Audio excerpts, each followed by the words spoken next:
Shalom, peuple de Dieu, shalom à vous, shalom dans vos maisons. Nous sommes encore arrivés à notre rendez-vous où nous partageons la parole, où nous nous édifions et où nous nous soutenons mutuellement. Amen. Donc, sans plus tarder, nous allons remettre ces moments dans les mains de l'Éternel et nous verrons par la suite. Amen.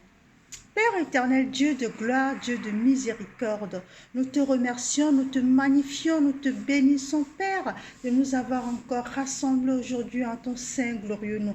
Oui, Père, nous sommes heureux quand nous célébrons ton nom, quand nous sommes conscients que tu es là au milieu de nous. Merci, Père, de nous édifier encore. Merci, Père, de nous visiter. Merci, Père, de nous révéler le réma de ta parole. Amen. Père éternel, je te prie de prendre contrôle de ma bouche, de mes actes, de mes pensées, de tout ce que je vais dire et faire. Que toi-même, tu viennes parler à travers moi. Que toi-même, tu viennes édifier ton peuple. Que toi-même, tu viennes soutenir ton peuple. Amen. Père éternel, je te prie pour quelqu'un qui regarde cette émission, que cette personne soit visitée là où il est, que l'histoire de quelqu'un change, que l'identité de quelqu'un change, car toi, tu l'auras visité. Merci, Père, parce que quand nous t'invoquons, tu nous exauces. Gloire, louange, honneur à toi. Et bienvenue dans ta maison. Bienvenue chez toi. Amen, amen, amen. Donc, avant de commencer, comme à l'accoutumance, je remercie toutes les personnes qui suivent cette vidéo, les hommes de Dieu qui me soutiennent physiquement, moralement, qui sont sur les réseaux sociaux que je côtoie. Je vous remercie infiniment. Demeurez éternellement bénis, que l'Éternel se souvienne de vous, qu'il vous fasse du bien. Amen. Je remercie tous les fidèles, toutes ces personnes sur les réseaux sociaux que je connaisse, qui me soutiennent aussi moralement. N'hésitez pas à venir à poser des questions. N'hésitez pas à inviter d'autres personnes, vos amis, vos contacts. Ces paroles ne peuvent faire du bien qu'à quelqu'un. Amen. Et merci à tous ceux qui se joignent à nous, tous ceux qui nous regardent pour la première fois. Soyez les bienvenus et sachez que Dieu vous aime. Amen. Donc, nous avons commencé une série qui s'intitule « Le zèle de ta maison me dévore ». Le zèle de ta maison me dévore. Une phrase que le psalmiste David a dit « Le zèle de ta maison me dévore ». Et en tant comme sous-thème, nous avons pris le zèle amer. Alléluia, nous avons commencé le zèle amer. Nous sommes encore dans la série du zèle amer. Et par la suite, nous allons passer au zèle pur. Donc, la dernière fois, nous, en tant que zèle amer, nous avons parlé de toutes ces personnes qui sont jaloux, qui ont l'esprit de jalousie, qui jalousent les autres, qui jalousent leurs amis, leur entourage. Donc nous avons parlé entre autres de Saul et de David. Le roi Saul qui avait jalousé David à cause de sa royauté, à cause de sa notoriété, parce qu'il y avait une groupuscule de femmes qui ont un petit peu monté la flamme, la mèche, et ce qui a fait que voilà, cette jalousie est devenue une sorte de persécution et il est allé jusqu'au meurtre, mais bon, il n'a pas réussi puisque la main de Dieu était sur le roi David. Donc aujourd'hui, nous allons voir c'était la cause principale du zèle amer. Aujourd'hui, nous allons voir la deuxième cause du zèle amer, c'est la persécution. Alléluia, la persécution. Lorsqu'on est animé par le zèle amer, lorsque nous avons ce zèle amer qui nous dérange, qui nous anime, nous avons une sorte de persécution. Nous sommes animés par une sorte de persécution, c'est-à-dire on persécute toujours quelqu'un. Alléluia. On est après la personne, on veut pas, on lâche pas la personne en fait, on veut pas que la personne ait la paix, on veut pas que la personne soit en joie, donc on est toujours contre la personne, on veut, quand la personne dit quelque chose, on va toujours à l'encontre de ce qu'il dit, c'est ça la persécution. Alléluia. Donc, nous allons quand même commencer une petite louange. Alléluia. Je ne peux imaginer combien ça coûterait. À la croix, il a pris ma place. Mon Dieu s'est donné. Je ne peux imaginer combien ça coûterait.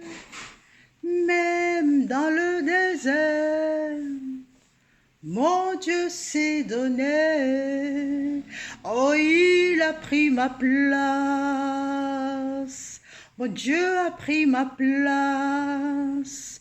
Emmanuel a pris ma place. Il a pris ma place. Il est fidèle. Fidèle. Il est fidèle. Fidèle. Mon Jésus est fidèle. Oh, mon Jésus est fidèle. Mon Jésus est fidèle. Mon Jésus est fidèle. Il me connaît.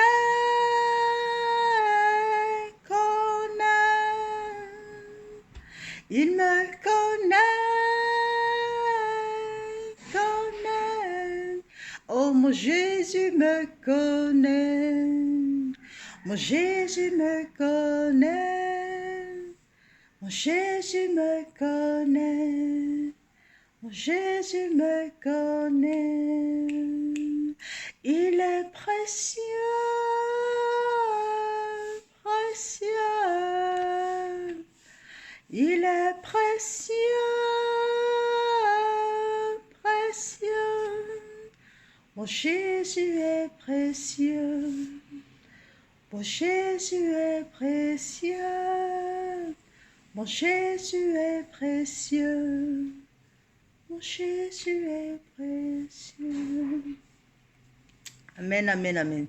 Donc, nous avons parlé du zèle amer. Donc, la deuxième cause du zèle amer, c'est la persécution. La persécution qui est le fait d'être après quelqu'un, d'être à l'encontre de quelqu'un, d'aller à l'encontre de ses pensées, de ses objectifs, de ses actes, de tout ce qui pose comme acte, comme réflexion, on va à l'encontre. Et ça, c'est une sorte de persécution et c'est vraiment très pénible pour la personne qui est persécutée. Aujourd'hui, nous allons parler entre autres de la persécution de l'Église. Alléluia, nous allons parler de la persécution de l'Église.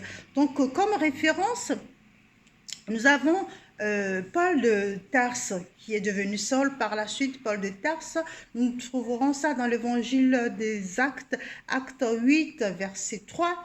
Voilà, la Bible nous parle de Paul de Tarse qui persécutait l'Église. Alléluia. Il persécutait l'Église, il enfermait tous les chrétiens. Parce que voilà, il était animé d'un esprit de zèle amer. Nous n'allons pas rentrer dans ces détails. Nous avons aussi dans Acte 5, verset 16, non, dans Acte 16, verset 22, Acte 16, à partir du verset 22, nous avons Paul et Silas qui étaient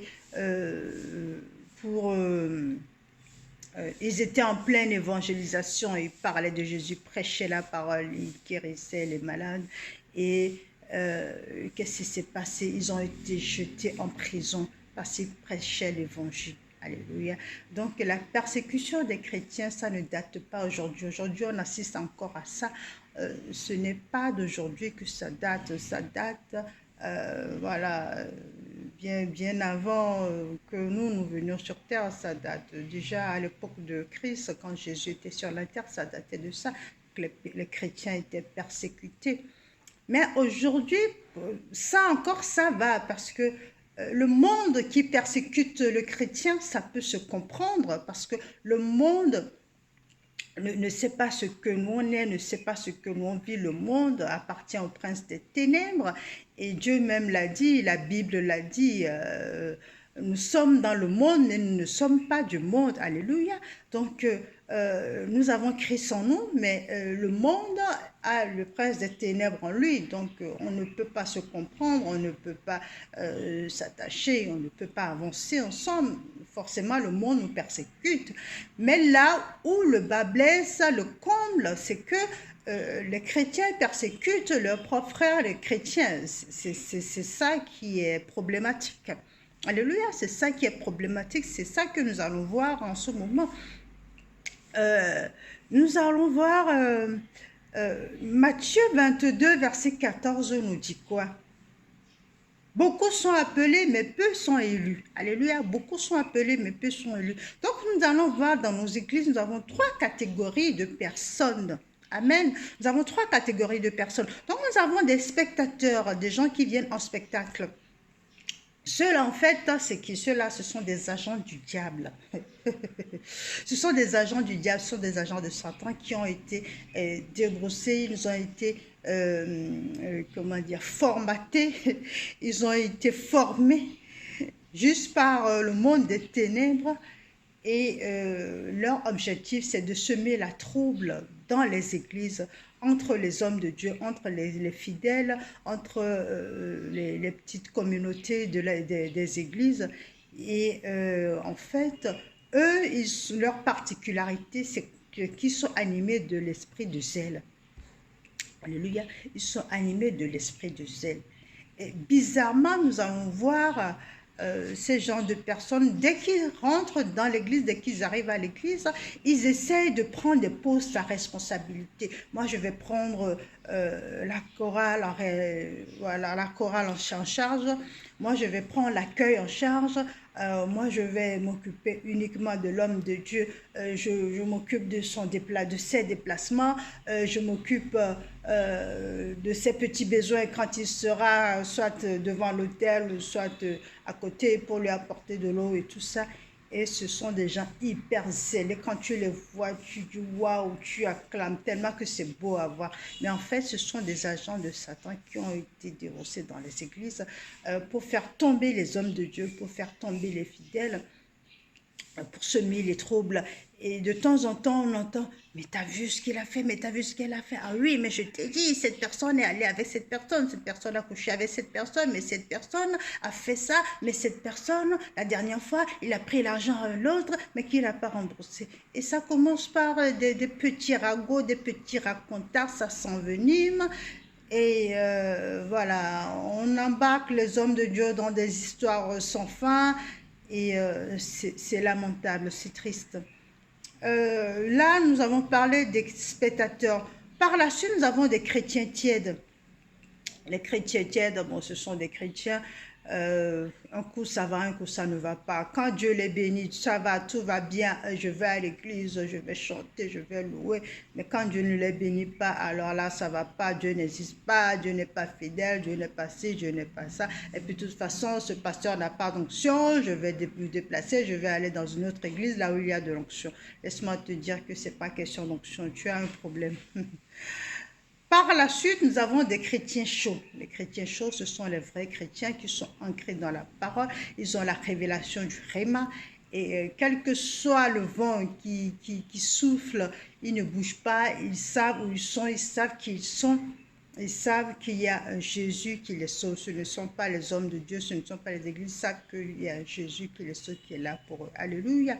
Donc, ces chrétiens spectateurs sont zélés, ils sont dans les églises et ils persécutent, ce sont des chrétiens qui persécutent leurs amis les chrétiens, et ouais, leurs amis, leurs confrères les chrétiens, et c'est vraiment dommage. Et pourquoi cela arrive? Parce que nous n'avons pas la révélation de la parole, nous n'avons pas le réma. Lorsque nous avons le réma, c'est plus facile parce que le fidèle comprend pourquoi il y a ça, pourquoi il vit la parole en fait. Voilà, il comprend, il vit la parole. Et c'est pour ça, parce que de nos jours, qu'est-ce qui se passe? On court après les miracles, les miracles, les miracles, les miracles, l'onction, les miracles. Ce qui fait que quand, homme de Dieu, tu poses la main toi, homme ou femme de Dieu, tu imposes la main à quelqu'un, que la personne ne tombe pas ou qu'il n'y a pas de manifestation quelconque, parce que c'est ce qu'ils veulent, c'est du spectacle. C'est pour ça qu'on les appelle spectateurs, parce que voilà, ils veulent du spectacle. Quand toi, tu ne fais pas de spectacle, ouais, et puis voilà, c'est comme on dit un petit peu dans le monde des ténèbres, abracadabra. En fait, ça vient de là. Tous ces hommes de Dieu, les femmes de Dieu qui font du spectacle, ils viennent aussi du monde, voilà, on se comprend. Ce sont des agents de ténèbres parce que, pas tous, pas tous, pas tous, je m'entends bien, pas tous. Parce que le spectacle, ça vient de là. Le spectacle, ça vient du monde. Là où on fait abracadabra, regardez, j'ai transformé la souris en chat et tout le monde applaudit. C'est un petit peu ça. Et c'est un petit peu ce que ces chrétiens spectateurs recherchent dans les églises. Quand ils viennent et que toi tu fais pas nom de Jésus et que la personne tombe, la personne se relève et retombe, tu n'as rien, tu n'as pas d'onction, tu n'es pas de Dieu, tu n'es pas de ci. Et c'est là qu'il voilà, ça commence à pourrir la vie. C'est entre autres la raison pour laquelle il y a d'autres raisons. Donc, c'est parce que nous n'avons pas la révélation de la parole, parce qu'il ne se laisse même pas enseigner, parce que c'est quand tu acceptes d'être enseigné, c'est quand tu acceptes d'être disciple, c'est quand tu passes par la vie de disciple-là, que la parole, que le vrai réman se révèle à toi, que tu arrives à faire quelque chose de bon dans ta vie de chrétienté. Mais si tu ne passes pas par la parole, si tu ne passes par le disciple-là, si tu ne passes pas par la révélation du réman, tu n'y arrives pas. Amen. Donc, la Bible nous dit quoi à ce sujet? Matthieu 18, verset 7. Malheur à celui par qui la destruction viendra. Malheur à celui par qui la destruction viendra. Donc, sachez que la bonne nouvelle, oui, c'est une bonne nouvelle, que tous ces persécuteurs, ces gens qui rentrent dans les églises pour persécuter les vrais chrétiens, les chrétiens chauds, les chrétiens qui ont le zèle pur pour la parole, qui ont la révélation de la parole, ces chrétiens spectateurs qui viennent persécuter, sachez que ils seront persécutés, comme le dit Matthieu 18, verset 7. Alléluia. Malheur à celui qui a persécution. Donc, ils seront persécutés coûte que coûte. Alléluia. Donc, en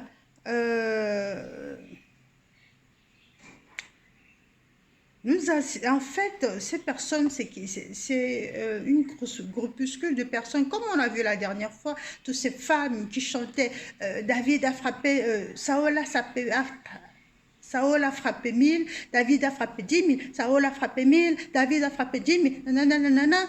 C'est exactement comme ça qu'il fonctionne. Ce n'est jamais une seule personne, ce n'est jamais deux personnes, sinon c'est trop beau. Parce que si une personne rate, si la première personne rate sa mission, l'autre personne, il faut qu'ils viennent en relais, il faut qu'ils se relayent en fait.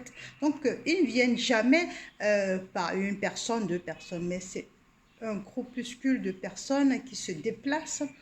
Et là, quand une personne tente l'homme de Dieu et que ça ne marche pas, l'autre va prendre la relève, va aussi attaquer.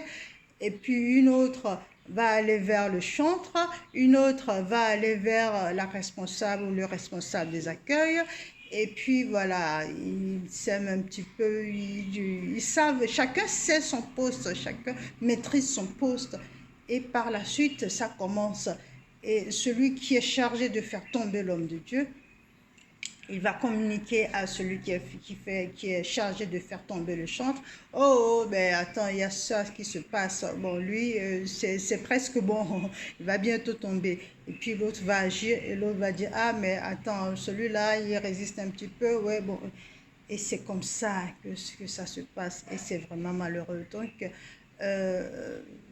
aujourd'hui, là, nous parlons de chrétiens zélés, de chrétiens zélés par le mauvais zèle, par le zèle amer qui sème le trouble dans l'Église.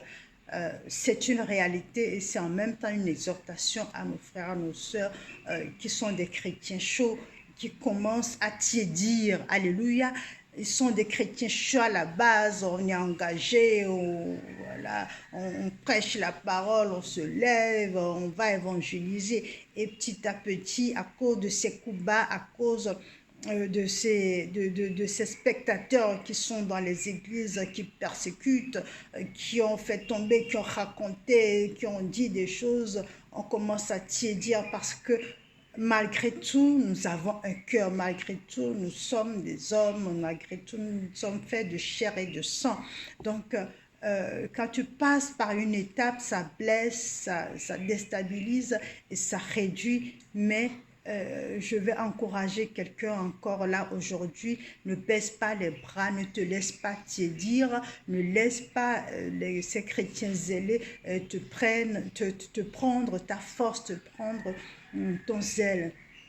Parce que tu as un Dieu qui est là pour toi, tu as un Dieu qui te sauve, tu as un Dieu que tu sers. Donc celui-là, il ne va jamais rester en silence face à ce que tu vis, face à ta situation. Je ne sais pas ce que tu vis, je ne sais pas par où, je ne sais pas par quelle persécution tu es passé, mais sache que Dieu a vu tout ça. Et comme il le dit dans sa parole, Matthieu 18, verset 7, ça c'est vraiment très important. Malheur à celui par qui la destruction arrive. Sache que cette personne ou ces personnes qui t'ont fait du mal dans les églises, ils paieront coûte que coûte. Alléluia, ils vont payer coûte que coûte le pot cassé parce que Dieu va les visiter. Alléluia. Donc nous allons fermer les yeux pour l'instant, nous allons prier pour ces spectateurs qui sont des chrétiens zélés, on ne peut même pas les appeler chrétiens, mais bon, voilà, c'est à titre péjoratif. On va prier pour eux, que l'Esprit Saint les visite puissamment, et nous allons aussi prier pour nos frères chrétiens qui ont été blessés, qui ont été déstabilisés par toutes ces personnes et qui en ce moment sont en train de tiédir pour pouvoir les relever. Alléluia. Car Dieu est un Dieu puissant, il règne de son saint lieu avec sagesse, amour, oui, Dieu est un Dieu puissant, car Dieu est un Dieu puissant, il règne de son saint lieu avec sagesse, amour, oui, Dieu est un Dieu puissant, car Dieu est un Dieu puissant, il règne de son saint lieu avec sagesse, amour, oui, Dieu est un Dieu puissant. Nous allons prier la première fois pour toutes ces personnes qui se disent chrétiens, qui sont en fait des spectateurs zélés, les zélés amers, qui persécutent l'Église, qui sont dans l'Église, qui se disent nos frères, nos sœurs, qui sont même des fois déguisés en pasteurs et qui viennent visiter, mais en fait ce sont des loups déguisés en agneaux qui viennent persécuter, qui viennent un petit peu comme des virus dans le corps du Christ pour persécuter le corps du Christ. Nous allons prier pour tous ces genres de personnes. Lorsque nous allons prier, si tu as été victime de ça, si tu te rappelles de ces... si tu te rappelles de ces situations, d'une situation fâcheuse comme ça, et si tu peux visualiser la personne, nous allons prier afin que l'Esprit Saint descende et le visite. Alléluia. Père éternel, Dieu de gloire, Dieu de miséricorde, nous te magnifions, nous te célébrons, nous te rendons grâce pour ton immense gloire, pour ta puissance, pour ta grandeur, pour ta compassion incommensurable et pour ton amour infini envers nous, fidèles et pauvres pécheurs. Père éternel, merci, merci, merci, mille fois merci pour ta parole, parce que cette parole ne revient jamais à toi sans faire d'effet. Oui, Père, à chaque fois, chaque jour, tu nous édifies et nous avons besoin de cela pour pouvoir avancer, pour pouvoir marcher avec toi, mettre nos pas dans tes pas. Père éternel, en ce moment, nous te demandons de sonder, de scruter nos cœurs, Père éternel, car nous avons eu de ces chrétiens zélés, nous avons eu de ces chrétiens, en parenthèse, spectateurs, qui sont rentrés dans nos vies, qui nous ont blessés, qui ont blessé aussi des frères. Père éternel, sonde nos cœurs, aide-nous à leur pardonner. Et en ce moment, Père, je te les confie, toutes ces personnes qui sont rentrées dans les églises pour déstabiliser l'église, pour persécuter l'église, pour semer la zizanie, pour déstabiliser tes enfants. Père éternel, je te prie de les localiser là où ils sont. Père, localise-les là où ils sont et visite-les puissamment. Comme toi-même, tu as visité Paul de Tarse à Damas, Père. Je crie à toi, visite-les puissamment, aveugle-les et change leur cœur, touche leur cœur de pierre, change leur cœur de pierre en cœur de chair, qu'ils puissent comprendre que ta maison, tes enfants t'appartiennent et qu'ils sont sacrés et que l'on ne peut pas faire n'importe quoi avec eux. Gloire, louange, honneur à toi, Père, parce que lorsque nous t'invoquons, tu nous exauces. Amen. Nous allons prier aussi pour toutes ces personnes, tous ces chrétiens qui ont été victimes de ces personnes et qui souffrent en ce moment. Alléluia. Je sais que tu es là, Esprit Saint. Je sais que tu es là. Je sais que tu es là, Esprit Saint. Je sais que tu es là. Mon âme te bénit. Mon âme te bénit. Mon âme te bénit. Car je sais que tu es là. Mon âme te bénit. Oh, mon âme te bénit. Mon âme te bénit. Car je sais que tu es là. Père éternel, Dieu de gloire, Dieu de miséricorde, nous tes enfants, nous sommes encore rassemblés en ton sein glorieux en ce moment. Père éternel, regarde tes enfants qui souffrent de la persécution, regarde tes enfants dans les églises, dans les petites communautés et dans le monde entier qui sont persécutés. Oh Yahweh, je te prie d'envoyer une onction fraîche, une onction de restauration, une baume fraîche sur les cœurs de tes enfants blessés, meurtris, accablés, qui commencent à tiédir, qui n'ont plus cette zèle du début, qui n'ont plus ce zèle pour pouvoir te suivre, pour pouvoir avancer dans ta parole. Oh Yahweh, je te prie, active encore ce zèle pur en eux et aide-les à garder la foi. Père éternel, fortifie-les, remplis leur cœur de ton amour et que une baume fraîche, une onction de renouvellement les touche en ce moment. Un attouchement spécial de ta part, Yahweh. Gloire, louange, honneur à toi. Amen, amen, amen. Alléluia, nous sommes restaurés, nous sommes rafraîchis, nous sommes renouvelés, nous sommes revigorés. Merci mon Dieu. Bien-aimé, demeure béni et n'oublie pas, tu as un Dieu, un grand Dieu, un immense Dieu qui t'aime d'un amour immense. Amen, amen. Shalom à toi.